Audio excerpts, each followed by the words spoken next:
Definitely बहुत कुछ सीख के आई हूँ। I have become more stronger then before.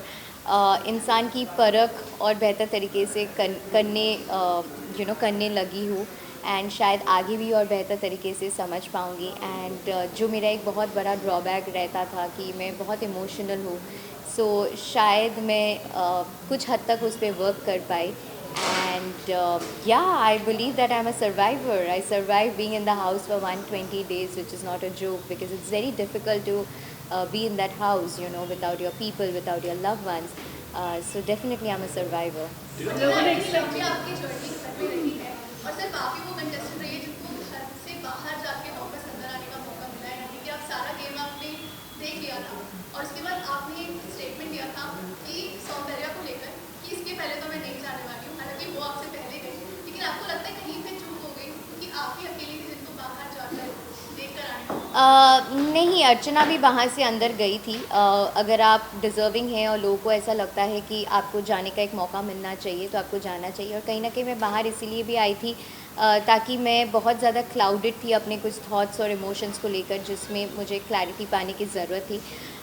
Yes, मैं मिस परफेक्ट हूँ नहीं, हम में से कोई भी परफेक्ट नहीं है जो जीवन में गलतियाँ नहीं करते हैं। मैंने भी काफ़ी सारे मिस्टेक्स की है, गलतियाँ की है, जिसके ऊपर मैंने वर्क करने की भी कोशिश की, अपने मिस्टेक्स को एक्सेप्ट किया और अपने गलतियों को सुधारने की भी कोशिश की।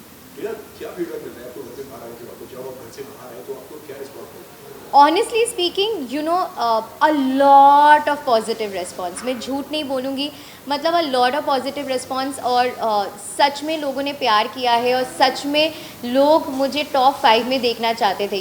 कल भी मैं जब बिग बस की शूटिंग कर रही थी, वहाँ पे भी जो यूनिट वाले थे, या आज मैं लिफ्ट के अंदर when I bumped into people, और ऊपर जब मैं कॉफ़ी पीने गई थी, I bumped into some more people जो रील्स बना रहे थे, पिक्चर्स ले रहे थे। Everybody was like, we loved you inside the house, we loved your game, and it is shocking and it is heart breaking for us कि आप top 5 में कैसे नहीं हैं। सो कहीं ना कहीं अगर बात की जाए तो एमसी वो अपने दिल से अपना दोस्त हुई और हर जगह हर वक्त आप उनके सामने खड़े थे, लेकिन जब दोस्ती निभाने की बात आती है, जब एमसी की तरफ से वो सपोर्ट दिखाई नहीं देगा और उन्होंने ये बात भी कही कि मेरे फॉलोअर्स से जो टीना है मुझसे कैसे दोस्ती, what's your take on it?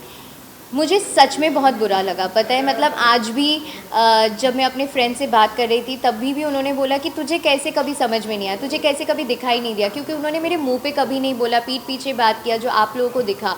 But genuinely मैंने दिल से दोस्ती की यार। बट क्या होता है ना, वहाँ पे दूसरे लोग जब उस माइंडसेट से आपके साथ दोस्ती करते हैं और सोचते हैं कि अच्छा, आई डोंट नो, उनके ग्रुप में किसी ने उनको ब्रेन वॉश किया, ये उस चीज़ को उनको बोला गया है, वॉट। बट सच में मुझे बहुत बुरा लगा, बिकॉज जब एमसी वाला वो इंसिडेंट हुआ था, जब वो मारने गया था एंड वॉट एवर, तब मैंने बिग बॉस के कन्फेशन रूम में यही बोला था कि दोनों मेरे दोस्त थे big boss, and it is difficult. मैं अपने हाथों से, भले ही मेरा दोस्त इस वक्त गलत है, मैं उसकी गलतियों के लिए उसको समझा सकता हूँ, लेकिन उसके सपने को मैं छीन नहीं सकती। घंटों ब घंटों हम छज्जे पे बैठ के बातें कर रहे थे। मैंने उसके लिए कैमरे में बूबा का टी शर्ट मांगा है, मैंने हमेशा अच्छा बोला है उसके बारे में। बट आज मुझे पता चलता है कि वो बंदा कोई सुपरस्टिशियस तकिया होता है जो हर कंटेस्टेंट के बेड के नीचे रख देते ताकि वो एविक्ट हो जाए। आई मीन, वो माइंडसेट इतना गंदा है यार। मतलब कोई कैसे कैसे कर सकते हैं। मतलब मैं ज़िंदगी में, अपने दुश्मन भी कोई होगा ना, भगवान ना करे, उसके लिए भी मैं ऐसी हरकतें नहीं कर सकती कि कोई सुपरस्टिशियस पिलो है और उसको आपको घर से बाहर निकालना है तो उसको आप रख दोगे। लेकिन जब तुम्हारे घर से बाहर निकालने का बारी आया था, मैंने तुमको प्रोटेक्ट किया, जिसकी वजह से तुम थैंक यू बोल रहे थे, तुम्हारे आँख भरे हुए थे, और आज तुम वो इंसान हो जिसने, चलो मुझे नॉमिनेट किया, मुझे उस बात का भी गम नहीं है, लेकिन आज जब मुझे वो दिखा कि उसने तकिए, बेड के नीचे वो सुपरस्टिशियस पिलो रखा, लाइक हाउ, कैसे कर सकते हो यार। एट द सेम टाइम आपके ऊपर तोहमतें बहुत ज़्यादा लगी हैं, चाहे वो किसी भी तरह कैसे आए। सॉरी, क्या दूसरे बताया जा रहा है आपका और सालिम का फेक लव है जब से बिग बॉस स्टार्ट हुआ, क्या कहना है? और इसमें एड ऑन है ना कि लास्ट वीकेंड का बार में हमने देखा था जहाँ पे आपने और शाली ने बहुत सारे खुलासे किए थे सलमान सबके सामने, जहाँ ये कहा था शाली ने कि आपके और उनके मैनेजर सेम है और उन्होंने मीटिंग फिक्स की थी, आप लोग मिले थे। मैं उनको डेफिनेटली बाहर से नहीं जानती थी। मेरी उनकी मुलाकात घर के अंदर ही हुई है। एंड हम दोनों दोस्त बने, एक दूसरे को जानने लगे, पहचानने लगे, और फर्स्ट इंटरेक्शन में everybody puts their best foot forward, चाहे आप हैं, मैं हूँ, हर कोई है।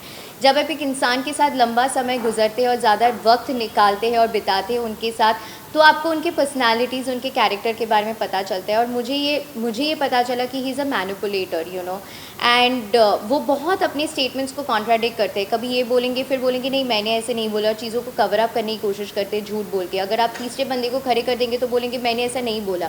सो कभी भी किसी के ऊपर भी ब्लेम्स डाल देते। सो ब्लेम गेम बहुत ज़्यादा चल रहा था, and the worst part is aggression, जो वो बहुत ज़्यादा अग्रेसिव हो जाता है, और शुरू से वो बहुत ज़्यादा अग्रेसिव रहा है, जो मैं नहीं हैंडल कर पा रही थी। उसने मेरे ऊपर चार्ज करके आ गया था, एक पैकेट फेंका था मेरे ऊपर, चीज़ें फेंकना, तोड़ देना, लात मारना।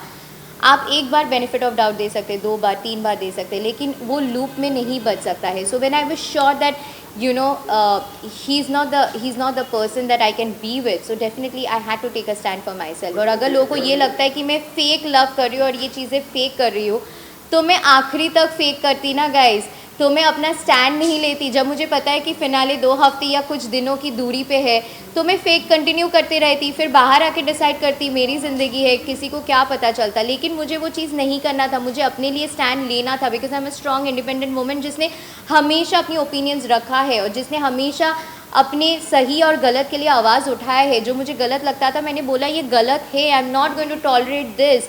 और उसकी वजह से अगर मैं गलत दिखी बाहर, I am sorry for my actions, but मैंने अपनी गलतियों को सुधारने की कोशिश की। आपकी और प्रियंका की अचानक से दोस्ती किस तरह से बताना चाहोगे?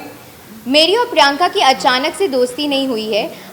हमारी दोस्ती 8-9 हफ्ते से हुई है, एंड वो भी eventually over a period of time हमारी दोस्ती का बॉन्ड बिल्ड हुआ है, एंड लास्ट फ्यू वीक से हमारी दोस्ती बहुत स्ट्रॉन्ग हुई है, and I cherish our friendship. It is beautiful. 2 strong headed लड़कियाँ जो अपने ओपिनियंस रखते हैं, अपने मुद्दे, अपने पॉइंट ऑफ व्यूज़ रख सकते हैं, जिनके ज़रूरी नहीं है कि हर चीज़ में हर टास्क में टीना ही होना चाहिए, प्रियंका का ज़रूरी नहीं है कि हर टास्क में प्रियंका ही होना चाहिए। हम के अपने अपने थॉट प्रोसेसेस होते हैं, भले ही वो मैच ना करे, ओपिनियंस मैच ना करे, लेकिन हमारी फ्रेंडशिप इतनी स्ट्रॉन्ग और ब्यूटीफुल है।